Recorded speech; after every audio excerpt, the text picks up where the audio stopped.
Hello everyone, so I'm Baptiste, and as Nicolas said, I worked on a master thesis about the evasion of EDR systems. So to talk a bit about me, I just graduated from EPFL from the cybersecurity master. Thank you. And I did my master thesis in the company Wavestone, which is a consulting company in Geneva, where we have a pen testing team. And so this talk will focus obviously on my master thesis. So the why of this project is that in our team we are doing some pen tests, some red teamings, and so we are using tools for this operation, and these tools are more and more detected by the modern defense system, which are EDRs. And so we had the need to create some kind of way to obfuscate these tools in order to bypass these defenses and assess the entirety of the information system of the companies we were auditing. And so basically what I had to do during this project is learn everything from scratch because I didn't know anything. So this meant learning about EDRs and malware development. And so to begin with, I had to learn what is an EDR. So for those who don't know, it's an endpoint detection and response. So basically, it's a solution that will monitor your endpoints of your companies, and that will try to detect, and mitigate the threats and such as the malwares. But how does this EDR detect the malwares? Well, there are a lot of ways that the EDR detect a malware. But the most important thing is that it collects information that we call telemetry. And it comes from either the network information to the system logs and the access to the registers. So with this information, it will do two different kind of analysis. The first one is static analysis. So it will check if the program you install on a computer look like a malware. So this is called static analysis, and then it will check how it behaves when you run the program. And this is called dynamic analysis. So to play with the EDR, I created my own EDR form with a couple of known EDR vendors, and I set up my own lab with some Windows 10. It's a bit old now, but some Windows 10 VMs where I installed the EDRs. And then I took a couple of tools I picked that we use during pen test. And especially I took some tools to dump what we call the LSAS.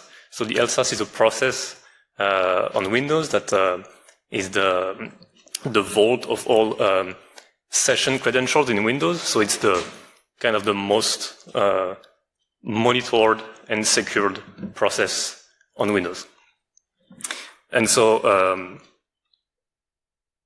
once I set up this lab, so I started to develop my tool.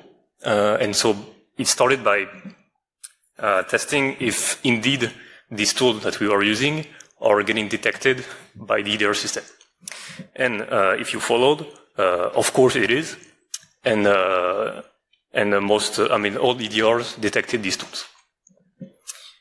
Now, well, that was the easy part. Since I'm a bit lazy, I wanted to find an all-in-one framework to do the obfuscation for me. So I took one called Avet. Why? Because it is well documented. It's in C, which I like it, and also there's a lot of papers about it.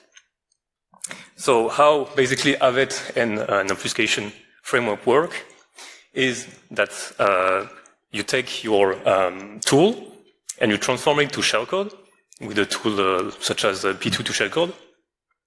And then you will do a bunch of evasion techniques, and you will encrypt it. And then once you run the program on the victim computers, the company's computers,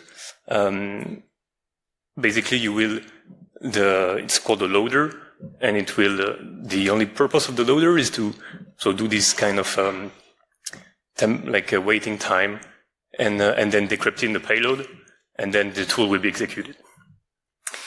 So Avet gives a lot of ways, and you can customize your malware as you want. And with all these functionalities, so I managed to get a couple of first results, and especially on Microsoft Defender for Endpoint and Sentinel-1, I successfully dumped the LSAS of my VMs.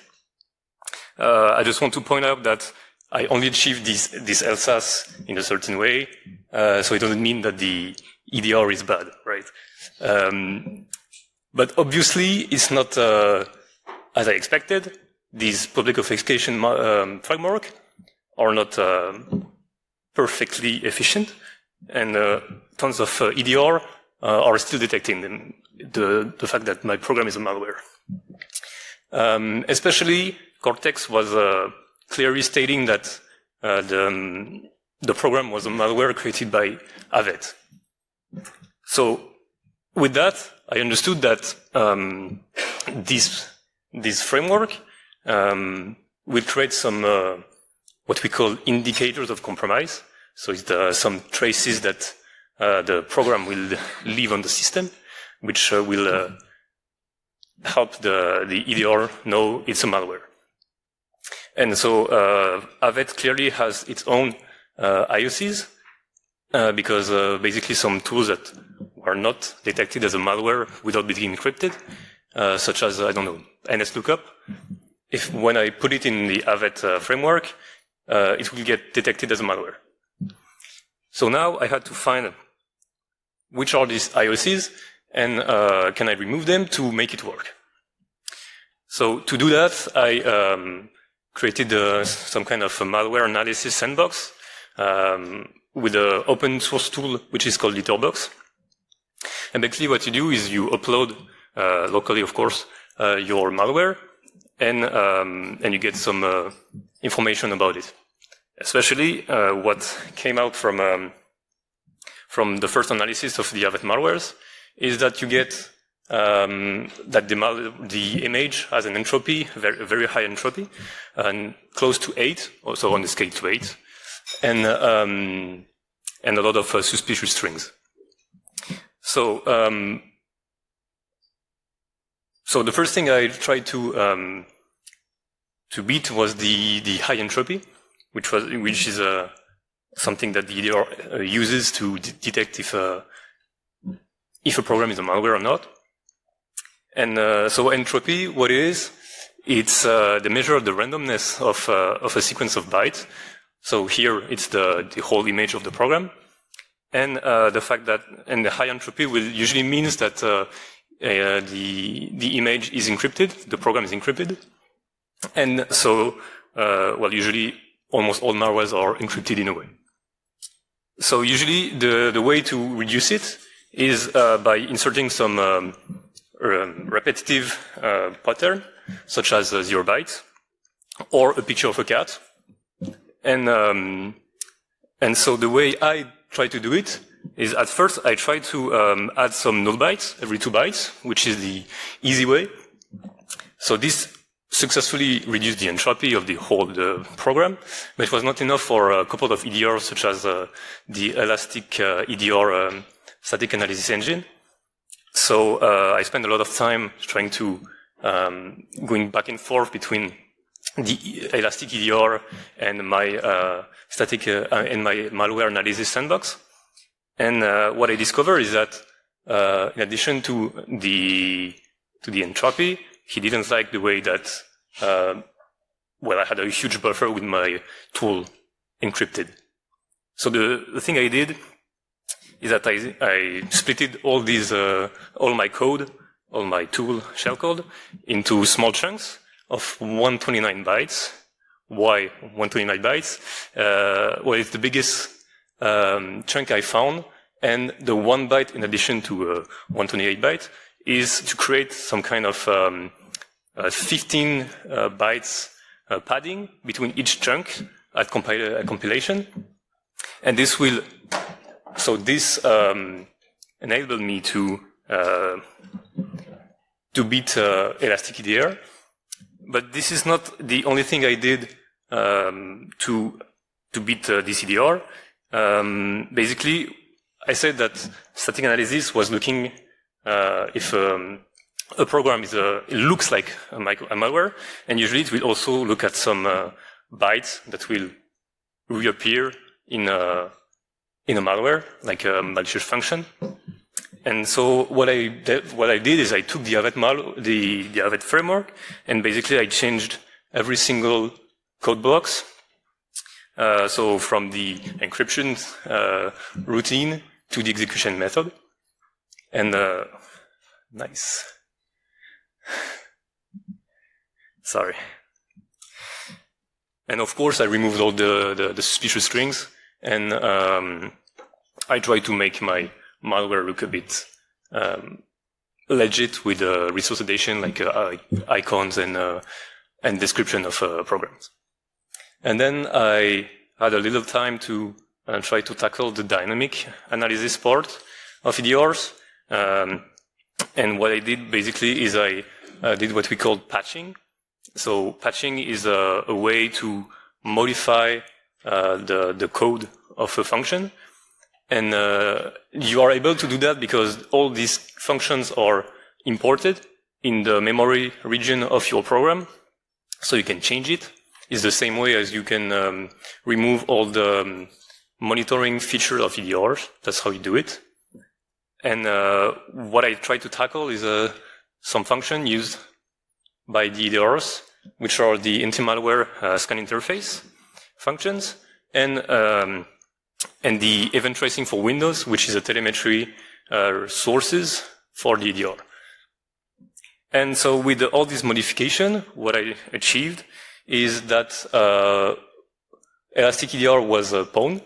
And so this is a picture of my Cobalt Strike beacon, which was successfully running on elastic EDR after being run, passed to my framework. So during this whole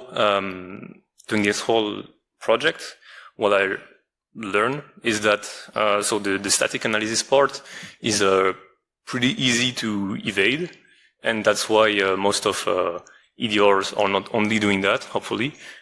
And so the most hard part of malware development now is trying to bypass this dynamic analysis that the EDR performs, and basically trying to use some very known tools like Mimikatz is that it has been fingerprinted by every EDR in the world, and its behavior is very recognizable. So my work is not finished because I'm still looking forward to continue on this subject of EDR evasion. And so, of course, I will try to focus on this behavior detection evasion. And there are a lot of techniques I didn't talk about because I didn't have the time, or it was too much effort to do. So these kind of these are all bypass of dynamic analysis. And basically, I think the main thing is if you want to use a very famous tool, anyway, you can put any evasion techniques around it. It will still have the same behavior and will then be flagged. So create your own tools. So I did a couple of references and credits to the people that helped me and the nice projects that helped me during this project.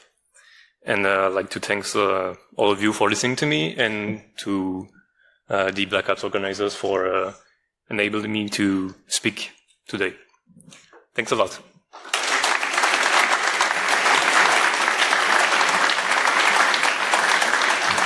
Thank you and congratulations for your work. Thank you. You have any question for Baptiste? Yes, in the front row. Thanks for the talk. Really interesting. Did you manage to bypass all the EDRs? No, that's what I put here. I was just wondering whether it was for that special technique or if you could go further. Sorry, I didn't hear that. I saw that the red X's, but I was wondering if it was only for that attempt or if you went further and managed to find a solution for every one of them. No, basically I focused on LSAS dumping, so of course every EDR will kind of detect it, except some of them. But basically I also tried some other tools, some other techniques, and but wasn't successful on the three. Basically, the three Cortex, Sophos, and CrossTrack are very hard to bypass, and I didn't manage to do it. Yeah. Thank you for the question. Other question? No. So thank you again. Thank you.